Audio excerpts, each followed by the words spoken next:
भ्रष्टाचार तो सब परिभाषा कैसे बदलते ये तो लोग हम आपस में बैर रख सकते हैं। नेताओं का कोई बैर नहीं होता, इनको तो सिर्फ कुर्सी चाहिए, सिर्फ कुर्सी। राजनीति में कोई दोस्ती दुश्मनी अब यहाँ लड़ रहे हैं तो एक तरह से दुश्मन है। कल आप पार्टी कर लो, सारे नेताओं को बुला लो। मैंने किया ऐसा कि आम आदमी पार्टी में तो उनकी छवि बिगड़ी हुई होती है, भ्रष्टाचार होते हैं, और बीजेपी में आ जाते हैं तो वो सही हो जाते हैं। मैं इसके लिए थोड़ा सा कहना चाहूँगी अपनी ही भाषा में।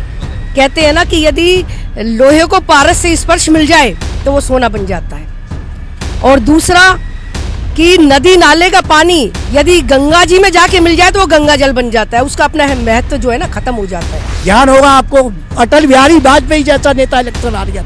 बीजेपी की लोकसभा में 2 सीट थी 1984 में थी। उसके बाद में बीजेपी ने ग्रोथ किया क्यों? राम का सहारा पकड़ लिया। मैं भी जानता हूँ कि राम का सहारा लेकर के वो नैया पार हो गई।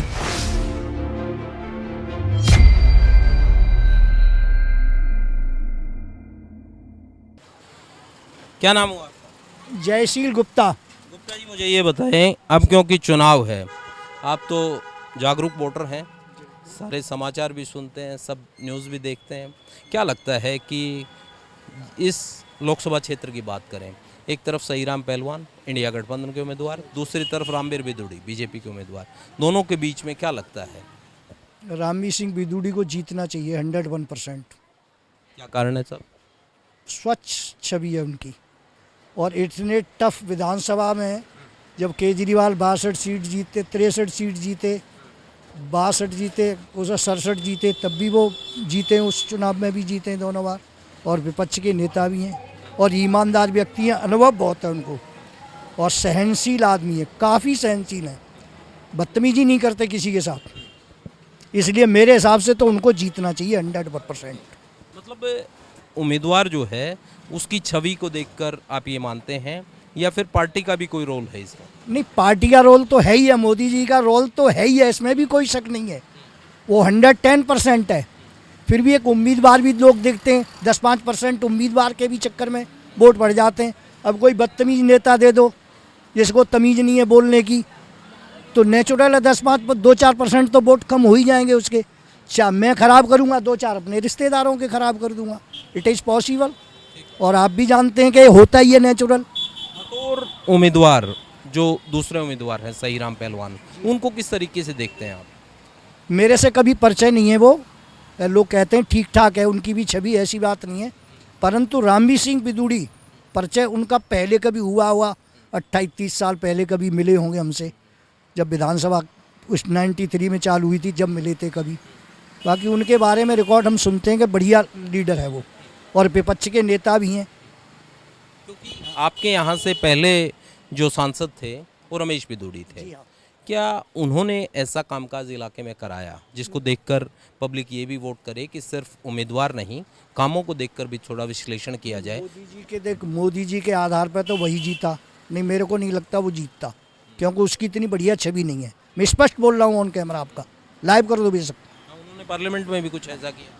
वो जो पार्लियामेंट में किया था वो तो एक बहुत ही भद्दा शर्मनाक था। अब चाहे बीजेपी वाले ताली पीटे उसके लिए कि बहुत अच्छा काम किया, परंतु उससे वोटर तो ख़राब होता है। जो हमें 1% वोट मिलता है, मान लो 2%, 3% या 8%, अब सुना है 15% मिल रहा है। अगर 4 वोट या 6 वोट निकल जाते हैं, अब आपको पता है अटल बिहारी वाजपेयी की सरकार चली गई थी 1 वोट के कारण। उन्होंने ये बोला था कि अगर मैं किसी के मनामने करूँ, किसी के आगे झुकूँ, तो ऐसी सरकार को तो मैं चिमटे से भी छूना नहीं चाहूँगा।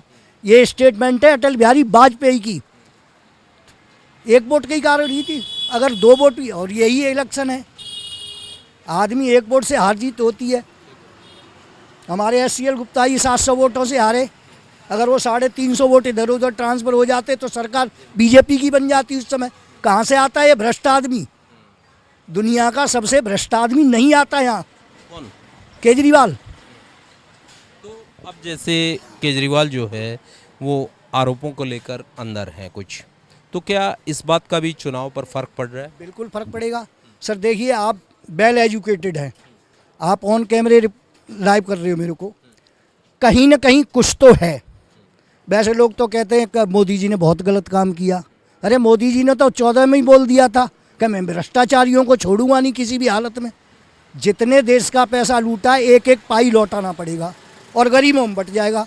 अभी भी उन्होंने बंगाल से जाने कहाँ से कितने से करोड़ रुपए इकट्ठा किया है और वो कह रहे हैं ना मैं ऐसी प्लानिंग कर रहा हूँ इनका पैसा गरीबों में सब बांट दिया जाए।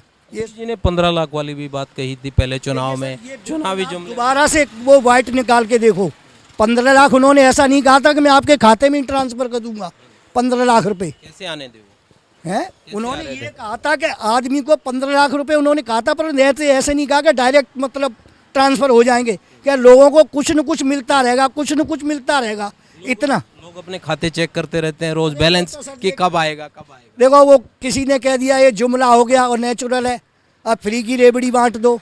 तो सत्ता पाने के लिए तो चाहे मोदी जी हों, अरविंद केजरीवाल हो, कांग्रेस हो, देखो कितने वायदे कर रही है, 1-1 लाख रुपए। नेचुरल है। मुझे ये बताएं, आपने भ्रष्टाचार का जिक्र किया, जो विपक्षी पार्टी है वो ये भी आरोप लगाती है कि जब कोई किसी पे भ्रष्टाचार के आरोप होते हैं, यदि वो बीजेपी में चला जाता है तो वो पाक साफ हो जाता है। और ऐसे चुनाव के दौरान काफ़ी लीडर इधर से उधर गए भी हैं, उधर हुए हैं। आपका साफ कैसे कैसे है और वो शरद का पवार का भतीजा है। कई लोग हैं जिन पर भ्रष्टाचार के आरोप थे। अब नेचुरल है सर, इसके बारे में मैं क्या बोलूँ, गहन अध्ययन तो मैंने किया नहीं है। भ्रष्टाचार की परिभाषा कैसे बदल जाती है? यदि केजरीवाल के लिए भ्रष्टाचार की परिभाषा कुछ है तो दूसरे के लिए भी वही होनी चाहिए। आदमी को देखकर तो नहीं बदलनी चाहिए ना भ्रष्टाचार की परिभाषा। मैं ये कह रहा हूं। भ्रष्टाचार तो सर परिभाषा कैसे बदलते, ये तो लोग हम आपस में बैर रख सकते हैं, नेताओं का कोई बैर नहीं होता। इनको तो सिर्फ कुर्सी चाहिए, सिर्फ कुर्सी। राजनीति में कोई दोस्ती दुश्मनी ना, अब यहाँ लड़ रहे हैं तो एक तरह से दुश्मन है। कल आप पार्टी कर लो, सारे नेताओं को बुला लो। मैंने किया है ऐसा, मैंने विपक्ष के नेता ही बुलाए, मैंने एक जागरण किया था, मेरे विरोधी भी आए उसमें निमंत्रण दे करके, मेरे खास भी आए, सब इकट्ठे थे। एक बात बताएं मुझे, क्योंकि जब प्रधानमंत्री और कोई मैं आपको यहाँ पे कह रहा हूँ, ऑन कैमरा कह रहा हूँ, मैंने इसमें क्या नाम है आपका, अभी इलेक्शन जो निकला था MCD का, उसमें अपने फ्रेंड को सपोर्ट किया, 101% सपोर्ट किया मैंने। मेरी मिसेज ने, परिवार ने कह के वोट डलवा दिए। हाँ मैंने उनको डलवाए। भागवी सिंह मेरे मित्र हैं, तो ये भी फर्क पड़ता है। वो आम आदमी पार्टी से थे, मेरा बीजेपी से कैंडिडेट लड़ा, नहीं लायक किया उसको। पूनम भाटी जी लड़ रही थी, मैंने भागवीर को वोट किया। और आज भी उनको मैं फ़ोन करूं, बेशक बिजी हैं तो नहीं उठाएंगे, वो कहेंगे गुप्ता जी क्या बात है, 1 मिनट में समस्या हल होती है। तो कई बार सर क्या होता है कि अपना कैंडिडेट भी होता है, वो बीजेपी या आम आदमी पार्टी और कदर कोई पार्टियाँ वो लायक नहीं करती, व्यक्तिगत संबंध भी होते हैं। ठीक है, मुझे एक बात बताएं, क्योंकि आप दुकानदार भी हैं, आपके पास लोग आते भी हैं, क्या महंगाई उस दौर में किसी तरीके से ग्राहक को, दुकानदार को परेशान कर रही है, और क्या ये भी एक चुनावी मुद्दा है क्या? मैं सर आपको फैक्ट बात बता रहा हूँ, बेरोजगारी तो हो सकती है, इस पर मैं कमेंट्स नहीं करूँगा, परंतु महंगाई बिल्कुल भी नहीं है, बिल्कुल भी नहीं है।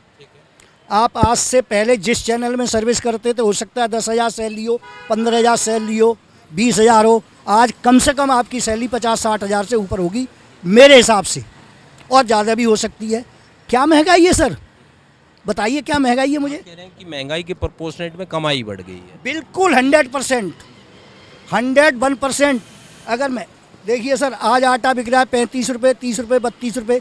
उस समय आटा 20 रुपये, 25 रुपये किलो था, तो दौड़ा हुआ आपकी 20,000 थी तो आपकी सीधी 60,000 हो गई, वो तो 3 गुनी हो गई सर। मेरा 1 लाख रुपए का मकान था, आज 15 लाख का हो गया, तो 15 गुना हो गया। फिर महंगाई कहाँ है? मगर परेशान उनको कर रही है ना जिनको नौकरी नहीं मिली, बेरोजगारी ये मुद्दा बनाता है सर। एक बात बताइए, बेरोजगारी तो रहेगी, पर पॉपुलेशन इतनी बढ़ रही है। हम तो हमारे से कोई और रिकॉर्ड पूछे, स्टेटमेंट ले, हम तो कह देंगे पहले जनसंख्या पर कंट्रोल कीजिए, उसके बाद शिक्षा पर काम कीजिए, और सरकार कोई सुनती नहीं। जनसंख्या कम करोगे तो उन्हें मुसलमान वोट नहीं मिलेगा या हिंदू वोट नहीं मिलेगा, इसलिए पार्टियां कान में तेल डाल करके सीट से चिपक जाते हैं। और हर आदमी इलेक्शन जीतने के बाद वहाँ भ्रष्ट होता ही होता है। वो कोई अटल बिहारी वाजपेयी नहीं हो सकता, कोई मोदी नहीं हो सकता है, कोई योगी नहीं हो सकता है। क्या बीजेपी में कोई भ्रष्ट नहीं है, हैं? पर जिसके बीवी ने बच्चा वो क्या करेगा? अटल बिहारी ने कभी देखा, कभी आपने कभी सुना भी है? कभी सपने में नहीं सोचा होगा कि वो भ्रष्ट आदमी हो सकते हैं। मोदी के बारे में भी नहीं सोचोगे आपने, योगी के बारे में सोचोगे।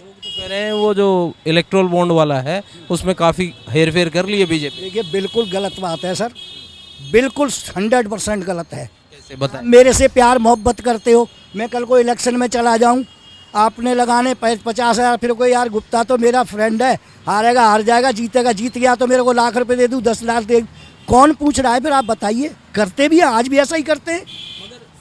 उनको लेकर है जिन कंपनीज पर रेड हुई और उसके बाद उन्होंने दी। 60 लाख ठीक है, कैसा एक चंदा बात, दे दिया? एक सवाल तो ये है। दूसरा सवाल ये है कि जिनकी नेटवर्थ थी नहीं, जो इतनी कमाई नहीं करती कंपनी, उन्होंने अपने मादे से ज़्यादा चंदा दे दिया। इनको लेकर दो सवाल। तो सर इलेक्ट्रॉन बोर्ड का मुद्दा किसने उठाया था? पहले तो आप कैश में ही कर देते थे तो किसी को पता लगता था कि मैं आपको क्या दे रहा हूँ या आप मुझे क्या दे रहे हो। पहले किसी के अकाउंट में हिसाब था किसी का, फिर वो लेकर के तो बीजेपी आई। तो अगर मान लो किसी ने ज़्यादा तादाद से ज़्यादा दे दिया तो सुप्रीम कोर्ट ने जब कहा, जब बताया गया, मैं तो बिल्कुल आपकी बात तो को अच्छी तरह से सार्वजनिक नहीं की गई थी। उन्होंने कुछ अपनी क्षमता से, कैपेसिटी से कुछ ज़्यादा चंदा दिया है, उसके लिए विवाद हो रहा है। सबसे बड़ी पार्टी ने सबसे ज़्यादा चंदा ले लिया। वो विवाद हो रहा है सर, मैं जानता हूँ आप जो पूछना चाहते हो, जो कहलवाना चाहते हो, मैं कैमरे पे बोल रहा हूँ, परंतु उसका खंडन नहीं कर सकता मैं, क्योंकि मेरे को पूरी 100% उसके बारे में जानकारी भी नहीं है। मैं आपको सही बात बता, हाँ इसमें टीवी न्यूज़ के सामने बैठा हूँ, कभी देख लिया स्लाइड तो थोड़ा बहुत आ गया कि हाँ इन्होंने क्या किया है। ये बीजेपी वाले हैं ना, जो खुद का जब सवाल उठता है वो उस मुद्दे पे ये कह देते हैं साहब जानकारी नहीं है इसकी मेरे को, बाकी ना तो ना है। ऐसा कुछ नहीं है। ऐसा नहीं। आपने क्या कहा बीजेपी, मैं बीजेपी को होता भागवीरों को क्यों वोट देता? मेरा मतलब क्या था? कल भी मेरे यहाँ सहीराम पहलवान का लड़का आया था, मैं रोज ही बैठा हूँ सर, सहीराम पहलवान जी के लड़के मेरे घर पे आए, पिस्ते का नाश्ता कराया। मेरा एक काउंसलर आया जीतू, जो मेरा बेटा है आम आदमी पार्टी में, तो मैं उनका फटकार देता या उनको ये कहता? सम्मान सबका करना चाहिए। कैसी बात कर, हो सकता है जी मेरा मूड पलट जाए। ठीक बात, ठीक है। मैडम कुछ कह रही हैं, जरा बोलिए। बताएं जी। सर मेरे को तो बोलना नहीं आता है। जो आपने इनसे क्वेश्चन किया था ना कि आम आदमी पार्टी में तो उनकी छवि बिगड़ी हुई होती है, भ्रष्टाचार होते हैं, और बीजेपी में आ जाते हैं तो वो सही हो जाते हैं। मैं इसके लिए थोड़ा सा कहना चाहूँगी अपनी ही भाषा में। कहते हैं ना कि यदि लोहे को पारस से स्पर्श मिल जाए तो वो सोना बन जाता है। और दूसरा कि नदी नाले का पानी यदि गंगा जी में जाके मिल जाए तो वो गंगा जल बन जाता है, उसका अपना महत्व जो है ना ख़त्म हो जाता है। मैं ये जानना चाहता हूँ, क्योंकि जब नवीन जिंदल थे कोयला कांड में जब फंसे तो इसी बीजेपी ने बड़ी ज़ोर शोर से बात की, साहब कोयले की कालिक है, नवीन जिंदल उसमें डूबे हुए हैं। अब नवीन जिंदल को जब कुरुक्षेत्र से टिकट दे दी और बीजेपी में आ गए तो बिल्कुल स्पष्ट हो गए, उसके बारे में कोई वो नहीं है, तो उसके बारे में फिर वो कैसे बदल जाते हैं? वो धुल जाएंगे सर। कैसे? मैंने यही तो कहा है, कितना भी गंदा लोहा। वो जो विपक्ष वाले कह रहे हैं सब वॉशिंग मशीन बहुत बढ़िया है, उनके पास इतनी बढ़िया वॉशिंग मशीन है कि दाग को धुल देती। तो मैं वही तो कहने जा रही वॉशिंग हूँ। मशीन वही है जी, वो पारस है और वो लोहा है, जब जा करके उस पर स्पर्श हो जाता है तो अच्छे अच्छे उसमें बढ़िया हो जाते हैं। का जवाब मिल चुका है, 100% हाँ। से भी ज़्यादा मिल चुका है। कहते हैं ना जाई मिले जब गंग में तो सब गंगरोती हो। कहाँ वो नदी रहती है, कहाँ नाले रहते हैं, कहाँ गंदा पानी रहता है, गंगा के नाम से प्रसिद्ध होती है वो। तो मोदी में खूबी वो है क्या हीरे की परख केवल जौहरी पहचान सकता है, दूसरा इंसान नहीं पहचान सकता। मोदी तो एक ऐसे इंसान है जिसके बारे में जितना कहो ना उतना ही थोड़ा है। जो राम राज को ला सकते हैं उससे बड़ा और कौन है। हाँ, तो मुझे ये बताएं कि जब प्रधानमंत्री अपनी सीट पर जाकर जब कहीं कैंपेन करते हैं और ऐसे व्यक्ति का, एक प्रवजला व्यक्ति हैं, उम्मीदवार हैं, उनके लिए प्रधानमंत्री ये कहते हैं कि साहब इसको वोट दें, और उन पर जो है तकरीबन 2000 से 3000 जो महिलाएं हैं उनके साथ अलग अलग तरीके से जो कुकर्म करने के आरोप हैं, तो ऐसे में कैसे देखते हैं? ब्रजभूषण की बात कर रहे हैं? प्रवजला हैं, देवगौड़ा के पोते हैं। जी जी। नहीं सर देखो, मोदी जी तो फर्स्ट है ही हैं, और यदि ऐसे लोग मोदी जी ने स्टेज से ऐसे उम्मीदवार के बारे में ये कहा कि इनको वोट दीजिए, उसके बारे में क्या जवाब? सर देखो इतनी तो मेरे को नहीं पता है, लेकिन फिर भी ये कहूँगी मोदी जी ने यदि कहा होगा तो मोदी जी के लगेगा जब आगे कि ये इस तरह के हैं तो वो पार्टी से ही हटा देंगे। वो अपना फ़ायदा नहीं सोचेंगे, वो उसको बिल्कुल हटा के अलग पटक देंगे। हाँ, वो उसको रख नहीं सकते हैं, नहीं रख सकते। नहीं मतलब ही नहीं। अच्छा मुझे ये बता दें, अब ये गुप्ता जी तो उधर हो गए हैं, कह रहे हैं मछली पूरे तालाब को गंदा कर देती है। यदि अपनी पार्टी की छवि बिगड़ती है ना, तो मोदी जी ऐसे इंसान को नहीं रखेंगे। जैसा आपको विश्वास है? विश्वास है पक्का। मैं कह तो रही हूँ, जो राम राज को ला सकते हैं, जो एक हम उनको भगवान के रूप में देखते हैं, ऐसा कोई मिनिस्टर नहीं आया, प्राइम मिनिस्टर की, जिसको कोई भगवान के रूप में देखा हो। हाँ, और वो ऐसे हैं कि उनको तो दुनिया पता नहीं कब तक याद रखेगी। वो नहीं होंगे तो भी वो उनकी पूजा होगी। राम की तो ये, लेकिन कहते हैं ना, भगवान से बड़ा भक्त होता है। वो विपक्ष वाले भी ये कह रहे हैं कि दुनिया याद तो रखेगी, मगर ऐसी चीज़ों के लिए याद रखेगी कि उनके टाइम में जो चीज़ें घटित हुई, उन्होंने जो इंजेक्शन कोविशील्ड का लगवा दिया, जिसकी वजह से लोगों को दिक्कत हुई। वो किसी के साथ ऐसा गलत नहीं कर सकते, और जिसकी आ गई है उसको तो कोई मिटाने वाला है नहीं। ये तो सोचना चाहिए ना इंसान को कि जिसकी ऊपर वाले ने, विधाता ने जिस वक्त जो समय लिख दिया है, वो टल नहीं सकता। दोषी कोई भी बन जाए। मेरे को आप अपना नाम बताइए सर। बताएं, आलोक नाम है। आलोक जी, आपने कभी कल्पना की थी क्या भगवान राम का मंदिर बनेगा? सच बताना आप। मंदिर तो हर जगह बने हुए हैं गुप्ता जी। ये कहते हैं, आप मेरी बात सुनिए, आप जो राम की परिभाषा जो भगवान की है कि घट घट में भगवान है, मैं नहीं कह रहा हूँ, ये मानते हैं, ठीक है। तो मैंने ये कहा कि मेरे यहाँ के मंदिर में भी भगवान है, वहाँ के मंदिर में भी भगवान है। भगवान हर जगह पैदा थोड़ी होते। अयोध्या हम पैदा हुए थे तो अयोध्या का मंदिर मेन है ना। तो अयोध्या का मंदिर, कोर्ट में फैसला हुआ, मंदिर बन गया। एक बात सुन लीजिए मेरी बात। उसमें अब संयोग ये है कि जिसकी सरकार थी उसके टाइम में फैसला हुआ है, ठीक है। तो उसके लिए पूर्ण तौर पर सरकार को क्रेडिट देना वो कितना जायज? अच्छा एक बात बताइए सर, कपिल सिब्बल जी वही बुक लेकर के इतनी बड़ी खड़े हो जाते थे, भगवान राम तो काल्पनिक है। हमेशा कांग्रेस ने हमेशा विरोध किया उसका, ठीक है ना। वो भी आपको बताता हूँ, देखिए आप सर अभी मेरी बात पूरी। मुलायम सिंह यादव पर 79 कार से गोली चलवाई, 6-7 हज़ार लोग मारे गए। ऐसे आदमी सत्ता में कहाँ आएंगे? अरे जिसको भगवान राम ने छोड़ दिया वो कभी आएगा सत्ता में? भगवान राम ने तो पत्थर छोड़ दिया था पानी में, वो तक डूब गया था। हनुमान का नाम ले रहे हैं, इधर वाले राम का नाम ले रहे हैं। अब कैसे डिसाइड करें? वोटर तो कंफ्यूज हो जाए। मैं जानता हूँ भगवान राम इसको छोड़ देंगे, वो कभी उछल ही नहीं सकता। बीजेपी अटल बिहारी वाजपेयी इलेक्शन हार गए थे, ध्यान होगा आपको। अटल बिहारी वाजपेयी जैसा नेता इलेक्शन हार गया। बीजेपी की लोकसभा में 2 सीट थी 1984 में थी। उसके बाद में बीजेपी ने ग्रोथ किया कि और राम का सहारा पकड़ लिया। मैं भी जानता हूँ कि राम का सहारा लेकर के वो नैया पार हो गई। राजनीतिक तौर पे ये चीजें काम करती हैं। आस्था, यदि आप आस्था को लेकर चल, आप भी मोदी का विरोध करो। आप जिस पार्टी से बिलोंग करते हो, जिस पार्टी को सपोर्ट करते हो, वो भी विरोध करे। अगर मोदी जी इतने खराब थे तो 2014 में कितनी सीट थी, 2019 में कितनी आई और 2024 में कितनी आएंगी? मैं आंकड़ा के देता हूँ। कितनी आएंगी वो भी बताएं। 350। 400 वाला नहीं बात कर रहे हैं, 400 तो नहीं आएंगी, मैं कन्फर्म बता रहा हूँ आपको। इत्तेफाक नहीं रख रहे हैं आप। देखिए बात सुनिए, मैं इत्तेफाक की बात नहीं हूँ। हर पार्टी यही कहती है, कुछ तो ऐसा होता है कि साले का दिमाग डैमेज कर दो, इसका दिमाग डैमेज कर दो। अगर ये वोट, जैसे मैं अभी बोल रहा था ना, 10 से 15% के बीच में मोमडन वोट सिंह होता है बीजेपी को, तो हो सकता है 400 भी क्रॉस कर जाए। और जैसे अब जो चल रहा है 3 दिन से कि मंगलसूत्र मैं आरक्षण नहीं होने दूंगा, अगर ये चल गया और एक तरफ से वोट पट गया तो शायद 350 के आसपास। शुरुआत किसने की मंगलसूत्र वाली? शुरुआत तो सर इसने, कांग्रेस ने की है। 4.5% ओबीसी का कोटा काट करके मोमडनों को दे दिया।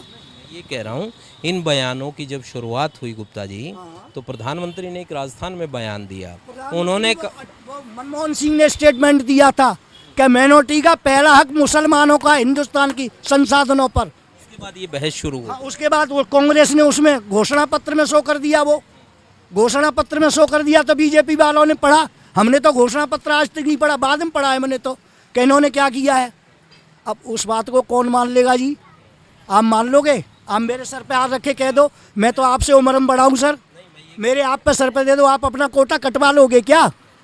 मैं ये कह रहा हूँ कि बतौर पहले अब जवाब दो, आप अपना कोटा कटवा लोगे क्या? आप ओबीसी से आते हो, SC ST से आते हो? मुझे नहीं पता, वो तो विवाद का विषय हो जाता है अगर ऐसी चीजें आती तो। मैं ये कह ये पूछना चाहता हूँ कि आप अपना कोटा कटवा लोगे? मेरा तो कोटा है ही नहीं, मैं तो जनरल में बिलोंग करता हूँ, मेरा कोई कोटा नहीं है। फिर भी आप यादवों का कोटा काट दो ना। तो यादव बताएंगे, अब वो दूसरे की दुकान में किसी ने यही तो कहा था, अपने कोटे में से कटवा लो, मैं ओबीसी ST ST का कोटा नहीं काटने दूंगा जब तक जिंदा रहूंगा। मुझे एक बात और बताएं, क्योंकि देश के प्रधानमंत्री हैं, सबके प्रधानमंत्री हैं, ठीक है, और सबने वोट डाला होगा, अपना हिस्सा सब लोग समझते हैं देश में, क्योंकि हिंदू मुस्लिम सिख ईसाई सब रहते हैं।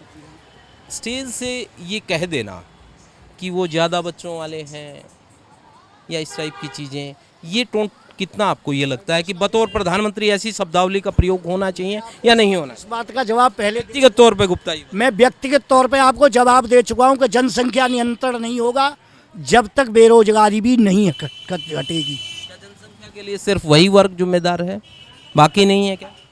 मेरे हिसाब से तो नहीं है सर, सिर्फ वही जनसंख्या बढ़ाते हैं, बाकी नहीं बढ़ाते हैं? बिल्कुल 100% आप देख लीजिए, उठा करके इतिहास देख लो, यहाँ राशन कार्ड की दुकान पर देख लो, आपके 1 बच्चे 2 बच्चे हैं, उनके 4 बच्चे हैं। संख्यक कैसे हैं? वो तो बहुसंख्यक होने चाहिए, वो तो अल्पसंख्यक हैं। हो जाएंगे सर, बहुसंख्यक ही हो जाएंगे आज से 10 साल बाद, 15 साल, 20 साल बाद, डेफिनेटली। आप वेल एजुकेटेड हैं, मैं भी वेल एजुकेटेड हूँ, मैडम भी वेल एजुकेटेड हैं, आज नहीं तो कल। इसीलिए मैंने पहले इस बात का कुछ जवाब दिया है आपको कि कोई भी सरकार आए, मैं तो इस बात को लेकर के मैं ताल ठोक करके कहता हूँ, मैंने अरविंद केजरीवाल को बोला, चड्डा जी को, नड्डा जी आए थे, मैंने एक बार मेरे को मौका दे दो 1 मिनट बैठने का। आप नए नए रोज कानून बनाते हो, जनसंख्या नियंत्रण पर कानून क्यों नहीं बनाते हो आप? सबसे पहला काम जनसंख्या नियंत्रण पर बनाओ। किसी के चूतड़ों में ही दम नहीं, राम मंदिर बनवाने के लिए तो दम है, या कृष्ण बन जाए। तो ये बात सुन क्यों नहीं रहे हैं ये? पता नहीं क्या कारण है, मैं नहीं जानता सर, मैं कोई संसद दिखाइए इस मसले पर।